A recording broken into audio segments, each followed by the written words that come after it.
प्रथम ऋषभ जिनदार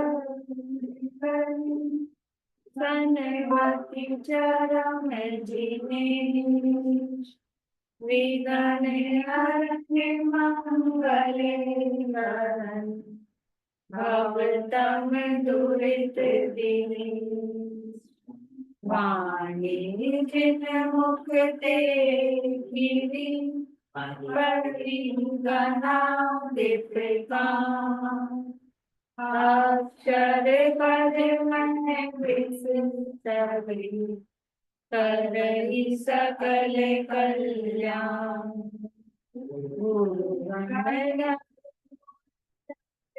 सकल प्रचुर परम परयो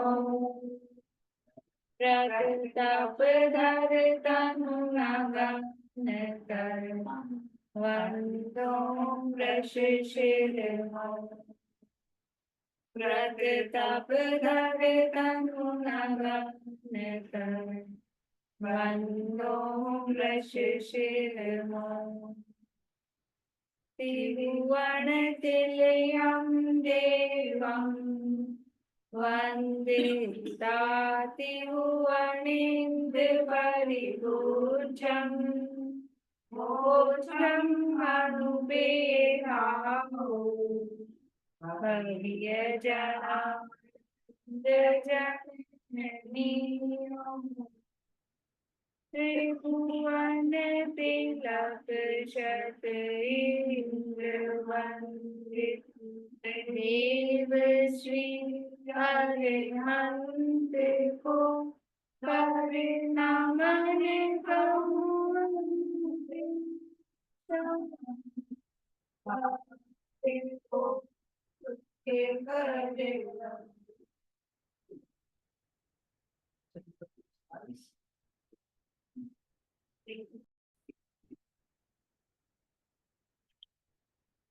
कार्तिकेय अनुप्रेक्षा नामक की ग्रंथ है कार्तिकेय स्वामी द्वारा रचित। इसमें धर्मानुप्रेक्षा की चर्चा पूरी चल रही है और 10 धर्मों का वर्णन मिराज के संदर्भ में यहाँ पे किया। उसके बाद में अब उसी को आगे बढ़ाते हुए समय दृष्टि के 8 अंगों की 8 गुणों की चर्चा यहाँ पर कल तक अपनी हुई है कि निशंकित निकांक्षित आदि गुण किस प्रकार से समय दृष्टि के होते हैं। प्रभावना की चर्चा कल अपन ने की थी कि प्रभावना गुण किस प्रकार से किस तरह से हम प्रभावना कर सकते हैं, करनी चाहिए। तो कहाँ करनी चाहिए कि सबसे पहले अपने में प्रभावना होती है, अपने को प्रभावित करे, स्वयं प्रभावित हो तब वो किसी और को प्रभावित कर सकता है। देखिए गाथा नंबर 423 है, पेज नंबर 199 199 199 नंबर पेज है, गाथा नंबर 423 है। अब निशंकित आदि गुण किस पुरुष के होते हैं सो कहते हैं। जो न गुणादि पर तत्तिम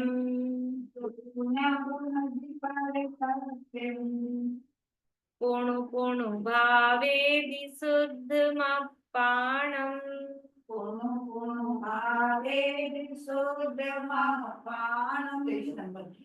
इंद्रिय सुगणिर्वेक्षो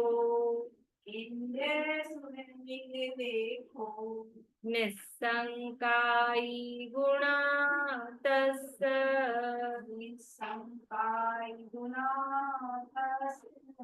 जो न गुणदि पर तत्तिम गुणु गुणु भावे विशुद्धमपाणम् जो न गुणदि पर तत्तिम गुणु गुणु भावे विशुद्धमपाणम्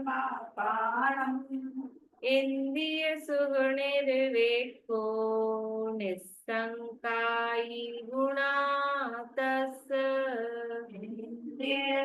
निर्वेक्षो निस्संकाई गुणा तस्य। देखिए क्या कह रहे हैं, जो न गुणदि पर तत्तिम, जो नहीं, पुनः यानी करता है, पर यानी दूसरों की, सत्यम यानी निंदा के अर्थ में है, दूसरों की निंदा नहीं करता है। पुणु पुणु यानी पुनः पुनः, बार बार में, भावेदी भाता है, भावना भाता है। शुद्धम अप्पाणम अपनी शुद्ध आत्मा की बार बार में, अप्पाणम यानी अपनी, शुद्धम यानी शुद्ध आत्मा, अपनी शुद्ध आत्मा की बार बार में भावना भाता है। इंद्रिय सुख निर्वेको, इंद्रिय सुख की से निरपेक्ष, इंद्रिय सुख की जिसको अपेक्षा नहीं है, उसकी वांछा नहीं है। निसंकाई गुणा तस्य, निसंक आदि, निशंकित आदि गुण, तस्य यानी उसके होते हैं, उस जीव के निशंकित आदि गुण होते हैं। किसके होते हैं? अन्वय अर्थ देखें। जो पुरुष दूसरों की निंदा नहीं करता है, शुद्ध आत्मा को बार बार भाता यानी भावना करता है, और इंद्रिय सुख की अपेक्षा वांछा से रहित होता है, उसके निशंकित आदि अष्ट गुण अहिंसा धर्म रूप सम्यक होता है। पहले ही कहा था कि अहिंसा धर्म से, दया धर्म को प्रदान करके इन गुणों की चर्चा कर रहे हैं। और जो जीव इन अपनी शुद्धात्मा की भावना बार बार में भाता है, इंद्रिय सुखों की इसको वांछा नहीं है, और क्या करें, दूसरों की निंदा नहीं करता। ये और एक मतलब इसमें बात डाली है कि दूसरों की निंदा करेगा तो फिर उसके ये गुण नहीं होंगे, क्योंकि दूसरों की निंदा करना वो अपने आप में दोष है, और फिर दूसरों की निंदा करेगा तो उपगुहन गुण नहीं होगा, है ना। आत्मा की भावना नहीं भाएगा तो कोई भी, मतलब फिर उसको विषयों की वांछा और निशंकितपना भी नहीं रहेगा, और विषयों की वांछा रहेगी रहेगी तो निकांक्षित अंग नहीं होगा। तो ये प्रमुख रूप से दो तीन अंगों को लेके कहा। जब ये एक अंग नहीं होगा तो फिर कोई भी अंग नहीं हो सकते हैं। तो यहाँ इस तरह से ये बात कही है। एक गाथा और पद्यानुवाद पढ़ते हैं, एक मिनट में निकाली नहीं।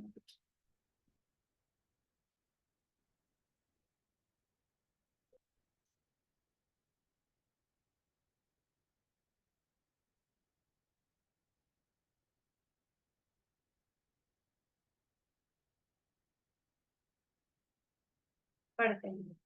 जोण गुणादि परतांतिम, पुणु पुणु भावे विशुद्धमप्पाणम्, इंद्रिय सुख निर्वेको, निस्संकारि गुणास्तस्य, निंदा न पर की करे, निज शुद्धात्म को भावे सदा, चाहे न इंद्रिय सौख्य को, गुण निशंकादिक उसे। भावार्थ, यहाँ तीन विशेषण हैं, उनका तात्पर्य यह है, तीन विशेषण कौन कौन से? जोना कुनति परतत्तिम, और भावेदी गुणु गुणु भावेदी शुद्धम अप्पाणम, और इंद्रिय सुख निर्विक्तो, ये तीन विशेषण दिए। उनका तात्पर्य यह है कि जो दूसरों की निंदा करता है, उसके निर्विचिकित्सा, उपगूहन, स्थितीकरण और वात्सल्य गुण कैसे हो। देखो, निंदा कर रहा है, ग्लानि का एक अर्थ, हाँ, क्योंकि निंदा करने का मतलब है उसका वो दोष दिख रहा है, तो दोष में जुगुप्सा का भाव आ रहा है दोष देखकर। तब तो देखो इसमें इसी कैसे आ जाता है, ये कैसे करता है, तो ये ग्लानि वाला परिणाम आता है ना, तो उसके निर्विचिकित्सा गुण नहीं हो सकता है, और दूसरों के दोष ढक नहीं रहा है तो उपगूहन नहीं हो सकता है, और फिर दूसरों की निंदा कर रहा है तो हम स्थितिकरण कहाँ से कर रहे, स्थितिकरण भी नहीं होगा, और दूसरों की निंदा कर रहा है तो फिर साधर्मी के प्रति वात्सल्य भी कहाँ रहा। फिर निंदा कर रहा है का मतलब ये कि औरों को कह रहा है, उसको कहे, उसके दोष निकालने के लिए, दूर करने के अपेक्षा से कहे, वो अलग बात है। लेकिन निंदा करने का अभिप्राय तो अलग होता है, दूसरों को बताना करना वो अलग अभिप्राय है। तो उसके निर्विचिकित्सा, उपगूहन, स्थितीकरण और वात्सल्य गुण कैसे हो, अर्थात नहीं हो सकते। इसलिए दूसरों की निंदा न करे, तब ये चार गुण होवे, जिसको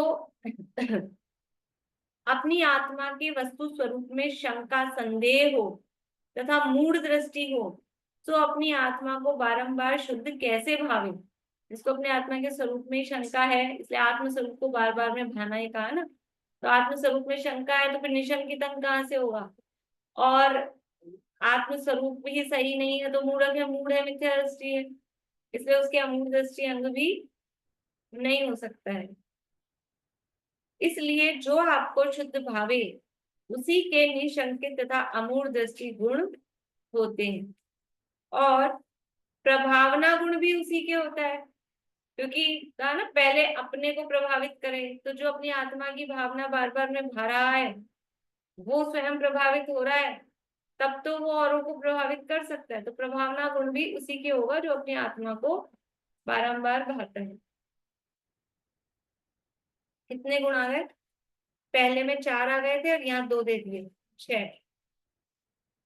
जिसके इंद्रिय सुख की वांछा हो उसके निकांक्षित गुण 3 दिए कि प्रभावना, हाँ 3 दे दिए, सही। तो 7 हो गए। अब एक बचा है, तो जिसके इंद्रिय सुख की वांछा हो उसके निकांक्षित गुण नहीं होता है। इंद्रिय सुख की वांछा से रहित होने पर ही निकांक्षित गुण होता है। ऐसे 8 गुण संभव होने के 3 विशेषण दिए हैं। 8 गुण इस प्रकार से होते हैं, ये यहाँ पर कहा है। क्या था तो पढ़ लिया ना अपने, आगे दूंगा। ये इंद्रिय सुख, हाँ बोलिए। इंद्रिय सुख की वांछा और एक अपने को रोजाना जो चीज अच्छी लगती है वो अच्छी लग रही है, उसमें क्या फर्क होता है। जैसे अब अपने को भी कोई गर्मी लग रही है तो अपन ने फैन चला के बैठ गए। अब ये वांछा हुई या ये क्या हुआ, ये भी अच्छा लग रहा है। ये वांछा ही है, लेकिन वो या वांछा वांछा में कि जैसे हमें ये मिल जाए, ये मिल जाए। पकड़ में नहीं है। वो तो वांछा स्पष्ट रूप से है कि ये मिल जाए वो मिल जाए, तो स्पष्ट रूप से है। हाँ। लेकिन हमको गर्मी लग रही है और हमने पंखा चला लिया, ये भी क्या है, ये भी वांछा ही है। क्योंकि यदि पंखा नहीं होता, अभी तो है ना अवेलेबल, अगर पंखा नहीं होता तो फिर क्या होता, लाइट चली गई होती, फिर क्या होता है, फिर वो वांछा ही है ना। तो ये वांछा का ही एक टाइप है, पकड़ में नहीं आता अपने को। जब सब चीजें सहज उपलब्ध हैं तो वो अपने को अपनी वांछा पकड़ में नहीं आती है कि हमको वांछा है, हमको समझ लगता ही नहीं। लेकिन जब उसका अभाव करके देखो कि ये नहीं हो, तब क्या होता है, फिर हम उसको चाहते हैं कि नहीं चाहते। अभी अपने को ऐसा लगता है हमको तो कुछ नहीं है, भोजन के प्रति भी कोई राग नहीं है, कुछ नहीं है। लेकिन 1-2 दिन जब ऐसी स्थिति बने ना, मतलब कि बराबर आप नहीं, तो फिर रस परित्याग करके खाओ। नहीं, रस परित्याग करके खाओ। और कभी कभी ऐसा भी होता है ना, कहीं सफर में गए हैं, कुछ है नई व्यवस्था बैठ रही है, अपन इधर उधर तो कहीं खाते नहीं है, तो फिर अंदर से हमको भोजन की इच्छा, और ये मतलब कुछ खाएं पिए जो भी है वो होती है कि हाँ, नहीं। वो तो होती ही है। हाँ, ऐसे तो अपन घर में रहते हैं, सब सहज है, तो ऐसे लगता है नहीं, कोई भूख भी नहीं, ज्यादा नहीं लग रही है, और जहाँ कोई इच्छा भी नहीं है ऐसे। और जब कुछ न मिले तो समझ में आता है कि फिर कैसे क्या। तो वो वांछा अंदर पड़ी हुई है, छुपी हुई। यहाँ जब अपने को सहज उपलब्ध है तो दिखी नहीं, तो ये वांछा ही। बोले भी नहीं जानती।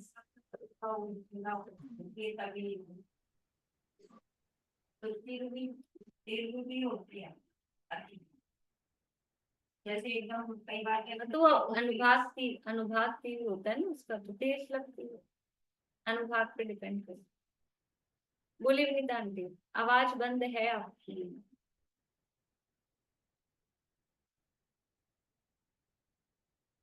आवाज चालू करिए ना। नहीं, आवाज चालू नहीं हो रही अब। आप बोले जा रहे हैं, आवाज बंद है आपकी। क्या मालूम, सुनाई नहीं आ रहा है। चलिए अपन आगे बढ़ते हैं फिर। अब यह कहते हैं, गाथा नंबर 424 है, 200 नंबर पेज पे। अब यह कहते हैं कि 8 गुण जैसे धर्म में कहे वैसे देव गुरु आदि के लिए भी जानने की। धर्म के संबंध में कहा है ना कि धर्म, ये ऐसा, ये जो पहला निशन के धर्म में कहा था, और भी आगे धर्म के स्वरूप के संबंध में ही कहा था, वैसे ही देव गुरु आदि के लिए भी ये सब जानना। पढ़ते हैं गाथा। निस्संका बहुड़ी गुणा निसंगा बहुरी गुणा जह धम्मे तह यदेव गुरु तच्चे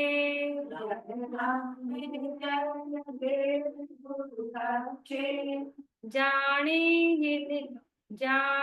ही जिण मया दो जाने जिनमया लो सम्मत विसोहया ए दे सम्मत विसोया हे देव सम्मत विसोहया ए दे सम्मत विसोया हे देव विसोहया हया विसोहया हाँ विसोया विसोया हाँ विसोया मुझे ऐसा समझ आ रहा है कोई यह पहले बोल रहे हैं बाद में बोल रहे हैं ऐसा मुझे समझ आ रहा है इसलिए बता रही हूँ। सम्मत विसोहया ए दे सम्मत विसोया हे देव निस्संका बहुड़ी गुणा जह धम्मे तह यदेव गुरु तच्चे निसंगा बहुरी गुणा जय धम्मे देव गुरु दक्षे जाने ही जिण मया दो सम्मत विसोहया ए दे जाने जिणमया दो सम्मत विसोया हे देव निशंका निशंकित पहुड़ी गुणा ये निशंकित आदि जो गुण है वो प्रकट होते हैं जय यानी जैसे धम में यानी धर्म में जैसे ये गुण धर्म में प्रकट होते कहे हैं तह उसी प्रकार यह देव गुरु तच्चे इसी प्रकार देव गुरु तत्व में भी इनको समझना चाहिए यानी जैसे निशंकित पना जो निशंकित वाली गाथा थी ना कि धर्म कैसा है हिंसा में धर्म है कि यज्ञ में धर्म है अहिंसा में धर्म है जो गाथा दी थी ना धर्म के प्रति संकल्प हाँ वो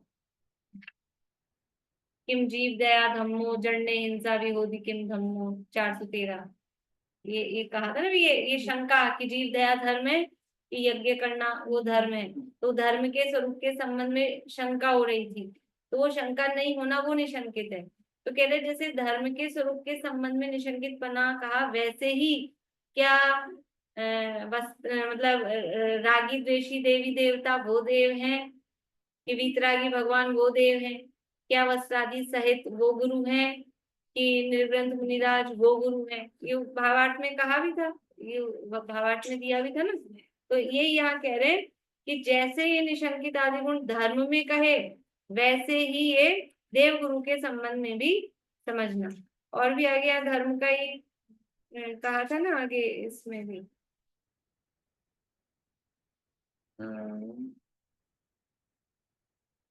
अमूढ़ दृष्टि में भी कहा था कि जो भय से लाज से लाभ से हिंसा के आरंभ को धर्म नहीं मानता तो धर्म किसको मान रहा है किसी के डर से किसी के लोभ से हाँ किसी शर्म से कि हिंसा में धर्म नहीं मानता है दया भाव अहिंसा भाव को ही धर्म मानता है वो अमूढ़ दृष्टि है वैसे ही लोक लाज से किसी के भय से किसी लाभ से लोभ से किसी को भी देव नहीं मानता है जो वितरागी सर्वज्ञ परमात्मा है उन्हीं को देव मानता है ऐसे ही किसी को भी गुरु नहीं मानता है हाँ निर्ग्रंथ वितरागी मुनिराजों को ही गुरु मानता है तो उसी रूप में ये लगाना वो यहाँ के लेकिन जैन है वो जैसे वैसे यज्ञ वगैरह भी नहीं करते तो मतलब जैन तो प्रश्न क्या है आपका ये है कि मतलब इन्होंने लिखा है ना आचार्य अरे तो जैन नहीं करते उस समय चलता है ना उस समय यही चलता था कि लोग जैन हो सबके सब जैन तो ना ब्राह्मण वगैरह भी होते थे और फिर जैनों में भी अपने नहीं कराते क्या नांगर होता है यज्ञ होता है शादी होती है यज्ञ होता है कि नहीं होता है वो शादी क्या यज्ञ नहीं है वो अग्नि नहीं जो करते हैं बलि वगैरह पशुओं की बलि नहीं होती है, तो वो अन्य मतियों का प्रभाव रहता था ना, तो उसको देख के लिखा है। अन्य मति का वर्चस्व। नंदी ने बताया थे एक बार, पाटिल के आगे थे, छुपाए लोग लेके गए थे, मैं भी बुलाते हैं गाँव में, बोले कि यार इनके आप मत करना, बोले इनके लिए निमंत्रण दिया उन्होंने पाटिल के गाँव के सरपंच हुआ, बोले क्या मना कैसे करें, बोले देखिए बलि के राते जैन जैन होके भी उनकी परंपरा चली आ रही, अन्य ने उनको बुलाया, उनको नियम दिलाया, तो हमारी बात नियम करना नहीं तो नहीं समझ में आ गया। महाराज आगे ये बता रहे हो, मतलब ये प्रश्न इनका ऐसा था, सुनीता आंटी का, कि भाई जैनों में तो यज्ञ बलि वली ये चढ़ाते नहीं, फिर गाथा में इन्होंने क्यों लिखा है कि यज्ञ में बलि देना धर्म है या ऐसा। तो एक तो ये कि उस समय जो माहौल होता था, तो उस समय इसका वर्चस्व रहता है, अन्य मतों का वर्चस्व रहता है, तो वो लिखते ही हैं उसमें साथ में। और दूसरा ये बता रहे हैं आंटी कि अन्ना जी बताते थे, महाराष्ट्र में जैन होकर भी कोई ऐसा थे कि थे तो जैन, और फिर भी वो बलि बलि चढ़ाते थे किसी प्रसंग में, मतलब उनका ऐसा। तो जैनों में भी इस तरह की परंपरा भी, वो प्रभावित होते ही ना आसपास के माहौल से, जो भी धर्म संप्रदाय चल रहे होते हैं, इस तरह के सब रिवाज रीति रिवाज वो सब चलते हैं। अभी समझ लो बलि स्पष्ट रूप से नहीं चलती है, लेकिन सारे के सारे जैन या होली चलती है, तो ये सारे के सारे आके यहाँ वो उसमें खड़े होते हैं कि नहीं अनुमोदना में, वो क्या बलि से कम है? वो त्रसजीव की हिंसा, वो होलिका दहन, उसमें आके खड़े होते हैं, पूछते पूछते जो भी है, पर खड़े भी हो रहे हैं तो अनुमोदना है कि नहीं? अभी वो होली के बाद वो गई थी बासेड़ा शीतलाष्टमी, यहाँ तो बाद में हमने देखा, यहाँ इधर जो मंदिर है ना, उधर जा जा के आए, फिर यहाँ आए, पहले उधर जा जा के आए हैं अपने अपने जैन लोग। तो अब ऐसा चलता है तो फिर लिखें कहें कि नहीं कहें, अपनी अपने ही उसमें आएगी ना बात, आ जाती। तो कोई कहे कि आपकी क्लास में तो ऐसे लोग बैठे हैं, आप ये ऐसी बातें क्यों बता रहे हो? कि दिखता है आसपास दिखता है तो फिर आता है बताने। टीगर्स वाले कपड़े पहनते हैं, सिल्क के कपड़े पहनते हैं, हाँ हिंसा तो है ही ना, टीगर्स वाले भी पहनते हैं, हाँ, वो सब तो हिंसा है ही। और वो मैंने सब कहा जैन ना, ही पहनते हैं। और ऐसी यज्ञ मतलब वैसे बल मतलब त्रसजीव पशु वाली बलि वाली भले ही स्पष्ट रूप से नहीं हो, लेकिन अपने मकान का नांगल होता है, तो अभी भी आज भी अपने जैसे लोगों को छोड़ दो, तो वहां हवन होता है कि नहीं होता है? हवन होता है, घर का नांगल होता है, और शादी होती है तो उसमें हवन, वो क्या है? वो भी तो उसमें भी हवन ही हो रहा है ना, अग्नि के वो उसमें डाल डाल के सामग्री। और रात में 12 बजे अर्धरात्रि के फेरे कभी भी, तो फिर वो भी वही चीज है। तो जैसे अभी ये चल रहा है, तो उस समय और थोड़ा पशु बलि भी चल सकती है, मतलब कोई ऐसा नहीं प्रभावित होके एक दूसरे से। जैसे विवाह पद्धति जो है ये वाली अग्नि वाली, ये सब इधर वैष्णव से ही इंस्पायर होके आई है। जैन विवाह पद्धति में नहीं है ये अग्नि वो अग्नि तो वाली। ये हाँ तो जो मतलब आप हाउस वार्मिंग में नांगल वगैरह करते हैं, वो भी हिंसा में है, हाँ, जो अग्नि हवन जला वगैरह के होता है। हवन कर रहे हैं, तो तो वो कितनी तो कितनी घुटन हो जाती है, कितनी धुआं हो जाती है। अरे वो तो सारे विधानों के बाद में होता है हवन तो। नहीं नहीं है, तो अपने जैन पद्धति में नहीं है वो अरे नहीं सारे, अरे इतने बड़े कराते बड़े हैं कराते हैं, लेकिन देखो अब सोचने वाली बात है ना, कराने से सही हो जाएगी क्या कोई चीज? नहीं करा। कराते हैं और होता है उससे सही हो जाएगा क्या? होता तो ये है कि कितने कितने दीपकों से आरती होती है, तो फिर वो अरे सही है क्या? अरे कितने कुंड बना के विधान के बाद में पूरे हाँ, तो हवन होते हैं, आप विश्व भाई विश्व तो शांति महायज्ञ नाम देते हैं उसको। अब तो आप समझ गए, हम समझ गए सब, लेकिन अपने को भी समझना चाहिए ना कि अच्छा, वो अग्नि का एक जीव है, और उसको होम करने से विश्व शांति होगी कि वो जीवों की शांति हो जाएगी? ये तो नहीं। और अपनी अपनी अशांति, मतलब हम हमारे कैसे परिणाम अननेसेसरी धर्म के नाम पर।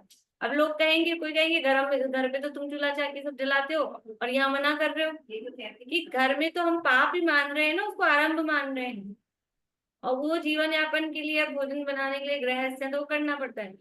इसके लिए क्या जरूरत है? हम पुष्प क्षेपण करके भी कर सकते हैं ना, जो विधान का विसर्जन है, विधान हमने किया तो उसका विसर्जन पुष्प क्षेपण करके भी कर सकते हैं, वो भी हो सकता है, उसमें क्या है? अरे 90% लोग पूजा में नहीं बैठते, हवन में जाके बैठते कि आज हवन, आज जाना है, वहां की राख लानी है, वहाँ का सामान 90% लोग बैठते हैं। तो ये नहीं ना, ये मान्यताएं गलत है, ये सब मूढ़ दृष्टिपना है, मूढ़ वो मतलब सब जैनी है, क्या होते हैं। कोई थोड़ी तो।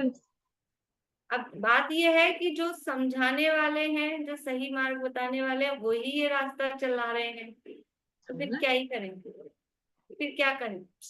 तो इसलिए अब जैसे समझ में आ रही है बात, तो अपन को अपना विवेक लगाना चाहिए, अंधभक्त अंधश्रद्धा नहीं होनी चाहिए कि हिंसा में धर्म किस प्रकार से हो सकता है। पीछे भी कहा था एक ना, सूक्ष्म भी हिंसा जहाँ हो वहां धर्म नहीं है, हेडिंग थे ना 405 वाली गाथा में, कि देव गुरु के निमित्त से भी हिंसा आरंभ, वो शुभ नहीं है, वो अच्छा नहीं है, देव गुरु के निमित्त से भी ये पीछे भी दिया है इन्होंने। इसीलिए अभी जैसे अभी कह रहे ना ऐसा चल रहा है, तो ऐसा देख के आता है, लिखने में आता है, बोलने में आता है, कुछ कुछ जो भी चल रहा होगा तत्समय में वो बोलने में आता है, नहीं। इसमें कौन सा धर्म है, बोलिए। हाँ, जो कलकत्ते भी जो लोग पहली बार आते हैं ना, तो वहाँ की जो काली माँ है, बलि होती है वहाँ, तो वो कहते हैं हम कलकत्ता पहली बार आए हैं, अपने में ही अपने जैसे लोग ही तो दर्शन करके आते हैं। तो चाहे वो बलि ना भी दे, पर अनुमोदना तो हुई ना उन देवी के जाना है कि हम कलकत्ता आए, तो वैसे जाते हैं। अरे रावण दहन देखना, ये होलिका दहन देखना, ये सब क्या है, ये वही बलि है और क्या है। तो अगर वन में अपन हिंसा का मानते हैं, वो पहले लकड़ी को साफ करवा के और फिर वो होम करवाते हैं, तो जब ये पंचकल्याणक में तो 5 दिन हवन होता है, तो वो तो एक तरफ तो हम श्री जी मतलब में प्राण प्रतिष्ठा हो रही है, तो फिर ये तो वो क्या चीज हुई फिर। देखिए वो हमारी जो पद्धति होनी चाहिए, अब हम सोचे खुद कि हम जैन हैं, तो हमारी जो भी विधि विधान हो वो अहिंसक पद्धति होनी चाहिए कि नहीं। अब चाहे लकड़ी को साफ करा के कराओ, चाहे बिना साफ कराए तो है ही, लेकिन साफ करा के भी करा रहे हैं तो भी वो मतलब उसमें वो अग्नि का एक जीवों की हिंसा पहली बात, फिर वो एनवायरमेंट में, और हमारा दम घुटने लग जाता है, इतना वो होता है, हमारा दम घुटने लग जाता है। तो सूक्ष्म जो त्रस जीव और यहाँ वातावरण में जो सब होते हैं, सबकी हिंसा होती है, कोई प्रयोजन नहीं है, उससे कौन सा धर्म होने वाला है। वो यज्ञ करेंगे, उससे कौन सा धर्म होने वाला है, कोई धर्म होने वाला नहीं है, केवल भावनाएं हैं कि हमने एक ये विधान किया, हमने पंचकल्याणक किया, तो इसका ये समापन विसर्जन के रूप में तो कर सकते हैं, हम पुष्पांजलि क्षेपण करके भी कर सकते हैं, इसलिए ऐसा कुछ नहीं है। और पुण्यायवाचन, हाँ हाँ, जल और पुष्प एक आध जगह मैंने ऐसे देखा, अपने में ही अभिनंदन जी वगैरह ने कराया, तो लोगों को ऐसा होता है ना कि वो कर रहे हैं हम यज्ञ, मतलब ऐसा होम टाइप से, तो बराबर वैसे कुंड वगैरह बनवा दिए, लेकिन चढ़ाना पुष्प ही है, तो ऐसा फील तो ये आ जाए कि भैया हम कुछ कर रहे हैं, फीलिंग मतलब लोगों को ऐसी रहती है ना कि हाँ भी कुछ, तो ठीक है वो बनवा दिया, अभी थाली में भी करा देते हैं, पर वो बराबर वैसे ही बनवाए, और फिर लेकिन चढ़ाना पुष्प ही है। तो अहिंसक तरीके से भी, अहिंसक पद्धति से भी किया जा सकता है। जैसे हमें खाने पीने का शौक है, हमारा इतना राग नहीं गया, तो हमें समोसा भी खाना है, हमें टिकिया भी खानी है, हमें बतासी भी खानी है, और भी, तो क्या करें, तो हम उसका अल्टरनेट करते हैं, हम आलू यूज नहीं लेते हैं, हम केले के बनाते हैं। तो हम मना नहीं कर रहे भी, खाने पीने का वो है तो खाएंगे, लेकिन अहिंसक तरीका अपना, मतलब अहिंसक का मतलब है जिसमें अधिक हिंसा नहीं हो रही है, ऐसा तरीका। तो ऐसे ही वहां पर भी है कि वो वैसा वाला हवन कर रहे हैं, उसमें स्पष्ट रूप से हिंसा होती है, स्पष्ट रूप से होती है, ये तो कहने की बात है, लकड़ी साफ का ये वो धूप वूप बिल्कुल बजा के पिसी पिसाई, इतना आलस हो गया सबके, अब अपना समय इसी में हो गया है। मंदिरों में सब रेडीमेड पिसी पिसाई बाजार की धूप आती है, ये ये चंदन वगैरह भी करने के बाजार में पिसे पिसाए कोई पाउडर आने लग गए, वो भी कौन घिसे, वो पाउडर को बस घोलो। अब वो पिसी हुई चीज की मर्यादा कितनी है, घर में काम नहीं लेना चाहिए, मंदिरों में काम ले ले भगवान के नाम पर, फिर और उसे धर्म हो रहा है कि पाप हो रहा है, क्या हो रहा है, विचार नहीं करते हैं। और कट्टे के कट्टे चावल आ रहे हैं, उस दिन भी मैंने कहा था, कोई ना छानता है ना बीनता है, सीधा सामग्री धुलती है, ना पानी छानने के सतूने हैं, कितने बजे छान रहे हैं, कब छान रहे हैं, कैसे बिलछानी हो रही है, कुछ नहीं है। तो ये मतलब तो ये तो चलो अब ये तो चल रहा है, लेकिन वो हवन और वो तो स्पष्ट रूप से ही हिंसा है। देखिए अभी इन प्रकरणों में तो क्या है, एक बार गाड़ी खिसक जाती है ना तो खिसक ही जाती है, ऐसा है। वापस आ जाते हैं अपन, ये अर्थ ही चल रहा था ना अपना गाथा का। निशंका पहुड़ी गुना जह धम्मे तहय देव गुरु तच्चे, कि जिस प्रकार से ये 8 गुण धर्म के संबंध में कहे हैं, वैसे ही देव गुरु के संबंध में भी समझना। जाने ही है ना, यानी जानना चाहिए। जिन मयादो, जिन मत के अनुसार, जिन यानी जिनेंद्र भगवान का, मयादो यानी जिनेंद्र भगवान का जो मत है, सिद्धांत है, उसके अनुसार जानना चाहिए। सम्मत विसोहया एदे, एदे यानी ये, सम्मत यानी सम्यक दर्शन को, विसोहया विशुद्ध करने वाले हैं। ये जो निशंकित आदि गुण हैं, ये सम्यक दर्शन को और विशुद्ध करते हैं। उसमें ये सम्यक दर्शन के गुण कहे हैं ना, तो आभूषण है। ये सम्यक दर्शन तो है, लेकिन ये 8 अंग सहित हो तो वो शोभायमान होता है। श्लोक याद है? हाँ, ये 8 गुणों के महत्व वाला श्लोक। नांगहीनम अलम चित्तुम दर्शनम जन्म संततिम नहीं मंत्रो अक्षर न्यूनो निहंति विश्वेदना। तो ये 8 अंग सहित यदि है तो वो शोभायमान होता है, वो जन्म मरण की संतति को छेदने में समर्थ होता है। अंगहीन है, जैसे अंगहीन मनुष्य शोभायमान नहीं होता, ऐसे ही अंगहीन जो सम्यक्त है वो भी शोभायमान नहीं होता। देखिए अन्वय अर्थ पढ़ के गाथा और पद्यानुवाद पढ़ लेते हैं। नहीं, अन्वय अर्थ पढ़ना है ना पहले। ये निशंकित आदि 8 गुण जैसे धर्म में प्रकट होते कहे गए हैं, वैसे ही देव के स्वरूप में तथा गुरु के स्वरूप में और षड्द्रव्य पंचास्तिकाय सप्तत्व 9 पदार्थों के स्वरूप में होते हैं। इनको प्रवचन सिद्धांत से जानना चाहिए। ये 8 गुण सम्यक्त्व को निरतिचार विशुद्ध करने वाले हैं।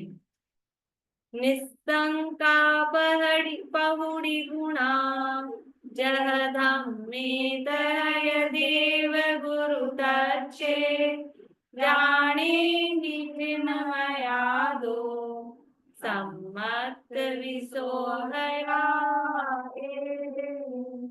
ये अष्ट गुण जो धर्म में क्यों देव गुरु अरु तत्व में, जानो इन्हीं सिद्धांत से सम्यक्त्व की शुद्धि कर। भावार्थ, देव गुरु तत्व में शंका न करना, इनकी यथार्थ श्रद्धा से इंद्रिय सुख की वांछा रूप कांक्षा न करना, इनमें ग्लानि न लाना, इनमें मूढ़ दृष्टि न रखना, इनके दोषों का अभाव करना तथा उनको छिपाना, इनका श्रद्धान दृढ़ करना, इनमें वात्सल्य विशेष अनुराग करना, इनकी महिमा प्रकट करना, ऐसे 8 गुण इनमें जानना चाहिए। जैसे धर्म में शंका नहीं करना, धर्म से इंद्रिय सुख की वांछा न करना, धर्म में ग्लानि नहीं करना, धर्म में मूढ़ दृष्टि नहीं रखना, ऐसा धर्म के संबंध में कहा था। वैसा ही देव गुरु के संबंध में भी शंका कांक्षा इत्यादि नहीं करना। इनकी कथाएं पहले जो सम्यक दृष्टि हुए हैं उनकी जैन शास्त्रों से जानने का था। जाने ही जिन मयादो, तो ये इनकी कथाएं हैं 8 अंगों की, अपने सब पढ़ी है, अपने श्लोक आया था। तो वो जैन शास्त्रों से जानना, यानी रत्नगंज शावकाचार्य में नाम दिए हैं और उसकी टीका में फिर कहानियां भी दी। ये 8 गुण सम्यक के अतिचार दूर कर उसको निर्मल करने वाले हैं। इस तरह से ये 8 गुणों देव गुरु और धर्म के संबंध में निशंकित आदि 8 गुणों के रूप से यहाँ पर ये चर्चा की है। अब आगे चर्चा आगे करेंगे बाद में मंडे को। अभी हम पूरा करेंगे। आपका हो जाएगा सुनो देखते हैं कि हाँ हो जाएगा तो अच्छी बात है। थोड़ा सा हाँ जिनवाणी स्तुति।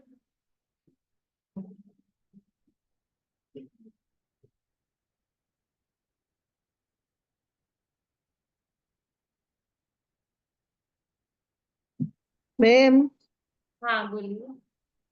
मैम मैं बोल रही हूँ, मेरे को हमेशा मतलब ये दिमाग में डाउट रहता है, वो जो एकेंद्रीय जीव है तो वो भी इसमें नहीं रहते क्या, जो भोग भूमि के जो समुद्र होते हैं उसमें, वो भूमि के जो जो ना समुद्र। समुद्र, हाँ वो भूमि के मतलब जो मतलब ये जो असंख्यात ना समुद्र है। मध्य लोक में जो द्वीप और समुद्र है ना, तो भूमि के समुद्र मत बोलिए आप अब। ऐसा लगता है भूमि के समुद्र कौन से हैं। आगे के जो असंख्यात द्वीप समुद्र हैं, हाँ तो उनमें एक केंद्रीय कौन से नहीं होंगे, मतलब क्यों लग रहा है आपको डर। एकेंद्रीय तो ठसाठस रहते हैं ना भरती सब पूरे 3 लोक में। साठस रहते हैं, लेकिन वो जो समुद्र है वो जल का एक अपने आप में है ना, तो जल का एक केंद्रीय है कि नहीं। वो तो है, लेकिन जो बोलते हैं ना क्षीर सागर का समुद्र निर्जंतु रहता है तो इसलिए वो वहां का जल। निर्जंतु रहता है का मतलब है वहां त्रसजीव नहीं होते, इसलिए निर्जंतु रहता है। जल कायिक तो है ही है वो, जल कायिक से रहित थोड़ी ना होगा पानी। वही मुझे को निर्जंतु का हमेशा मतलब है डाउट रहता त्रसजीव, जैसे हमारे पानी में त्रसजीव रहते हैं, हम जो पानी छान रहे हैं दोहरे मोटे छन्ने से, उसमें त्रसजीव छनते हैं। और फिर जब उसको उबाल के जब मतलब पूरा उबाल लेते हैं तब उसमें से जल कायिक निकलता है, तो त्रसजीव निकलते हैं अपन जो केवल छान रहे हैं उसमें। मतलब खाली विकलेंद्रीय मतलब है ना, इसमें नहीं है जो मध्य लोक में असंख्यात हाँ जो समुद्र है। विकलेंद्रीय केवल कर्म भूमि में ही होते हैं, और कहीं भी विकलेंद्रीय नहीं। नहीं, लेकिन जैसे आप अपन बोले ना उस दिन की भाई उसमें फिर है ना वो जो भगवान का अभिषेक होता है तो वो मतलब फिर वो कैसे करते हैं इतने इतने कलशों से, तो वो तो फिर जल का एक जीव से फिर अभिषेक होता है। जल का एक से होता है, जल का एक से रहित थोड़ी ना होगा समुद्र का पानी। तो निर्जंतु निर्जंतु फिर करते हैं ना उसको। निर्जंतु का मतलब वही है त्रसजीव से रहित। तो इतना लेकिन सारा जो अपन कलशों से, इतने सारे कलशों से जो अभिषेक हो रहा है तो फिर वो तो पाप वाला ही बात हो गई। अपने एक बूंद पानी में जो बोल रहे हैं एक 1000 योजन का एक वो रहता है कलश। इसमें समझना चाह रही हूँ मैं। वो जो भी है नियो, और देखेंगे इसका, पर वो जल का एक से रहित तो नहीं होगा क्योंकि पानी है लेकिन समुद्र का। मुझे ऐसा लगता है आपने कि वो शायद जल का एक से रहित होना चाहिए मैम, पता नहीं। देखेंगे फिर, अभी मैं और कुछ नहीं बोलती इसमें। बोलो पारुल। भाभी आगे के समुद्रों में तो जलचर जीव भी नहीं होंगे। जलचर नहीं है तो जलचर तो मतलब पंचेंद्रिय है, जलचर नहीं जलचर है। भी नहीं होंगे, त्रस जीव भी नहीं होंगे, सिर्फ जलकाय की जीव होंगे, एक इंद्रिय जीव होंगे। हाँ तो वो जलकायिक है ना अपने आप में, तो इनका प्रश्न है कि जलकायिक तो है, ऐसा हाँ ही। तो वही तो किसी ने समाधान बताया था कि उस क्षीर सागर का जल सूरज से इतना गर्म हो जाता है कि वो प्रासुक हो जाता है। ऐसा किसी ने आंसर बताया था उसका मुझे। वही तो मैंने बताया कि उसका 24 घंटे सूरज रहता है तो उसका पानी उबलने जैसा मतलब वो हो जाता है प्रासुक गर्मी से। ऐसा कहते हैं मैंने क्षीर सागर का वहां पर सूरज अब रहता देखो है वहां हमेशा। अब कहीं कहीं बातें तो कुछ भी हो सकती है, अगर अपन अब देख लें कोई प्रमाण ऐसा मिल जाए तो उसको ऐसा कहते हैं ऐसा प्रासुक। ऐसा बताया किसी ने कि वो फिर वो प्रासुक तो फिर उसमें ये भी एक प्रॉब्लम आ सकती है, बिना छाने ही गर्म हो गया तो वो वैसे ही जीव तो मर ही गए, तो अपनी फिर वो प्रॉब्लम उसमें आ जाएगी। अब इसलिए मैंने कहा अब कुछ पढ़ के कुछ देख के कुछ और किसी से चर्चा करके फिर आगे देखेंगे, प्रश्न रखते हैं माइंड में, फिर करेंगे। मेरे को बहुत दिनों से ये क्वेश्चन दिमाग में आता है लेकिन मैंने पूछा नहीं। चलिए जिनवाणी।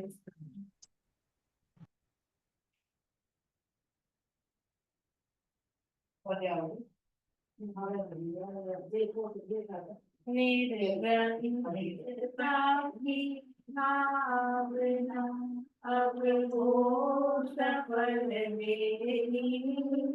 मेरी तेरा हो।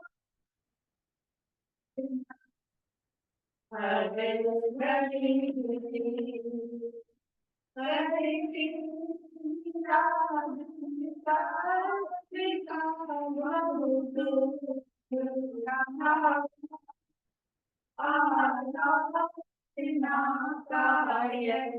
समय अति पुण्य से पाया प्रपंचों में रचे अविद्यों कर मेरे जन्म पिता की भावना भव को सफल में बीते आओ नाम हर भली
जय श्री कृष्ण।